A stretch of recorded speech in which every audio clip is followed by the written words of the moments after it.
Bienvenue sur Info Live TV, Audrey Benaroche pour les titres de ce jeudi 11 septembre. Le ministre de la Défense, Ehud Barak, a ordonné de revoir la régulation des agents de la défense expatriés afin de déterminer s'il existe une action légale qui pourrait empêcher les anciens officiers de Tsahal et les responsables de la sécurité de voyager dans les pays arabes. Les services de renseignement ont en effet demandé à de nombreux anciens généraux de l'armée israélienne de quitter les pays musulmans et africains à cause des menaces lancées par le Hezbollah concernant la vengeance d'Imad Mounier.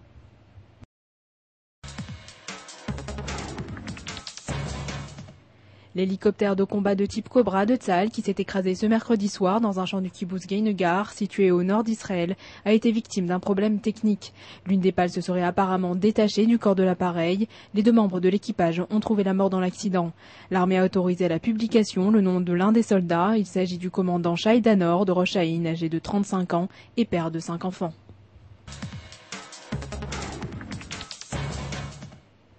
Journée de commémoration, le 11 septembre 2001, 4 avions détournés aux États-Unis provoquaient la mort de plus de 2900 personnes, dont plus de 2500 dans la chute du World Trade Center.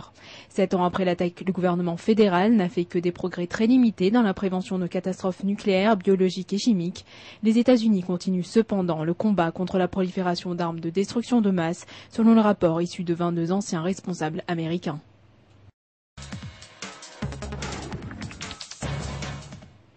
Selon des sources palestiniennes, un homme aurait été abattu ce mercredi par l'armée israélienne à Naplouse. Selon ces mêmes sources, les forces de Tsahal tentaient d'arrêter un terroriste des brigades Al-Aqsa quand ils ont ouvert le feu sur un groupe de Palestiniens à proximité, touchant mortellement l'un d'entre eux et en blessant un second grièvement.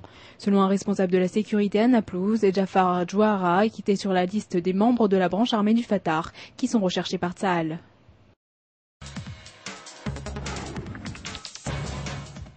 Pour la première fois à Jérusalem, les marchands du Chouk Machane Yehuda envisagent d'être représentés aux élections municipales de la capitale qui aura lieu le 11 novembre. Cette décision inhabituelle de former un tel parti a été prise à la suite des travaux entrepris pour le tramway sur l'axe principal du centre-ville, prévu sur une période de 2 ans.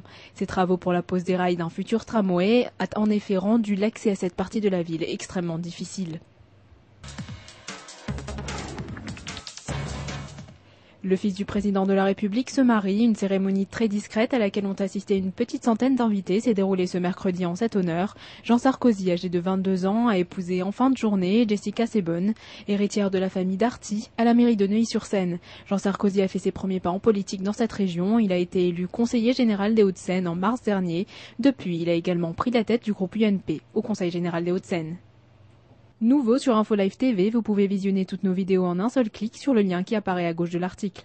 C'est la fin de ce journal, merci de l'avoir suivi sur Info Live TV, la première télévision israélienne sur Internet qui émet en 4 langues depuis Jérusalem.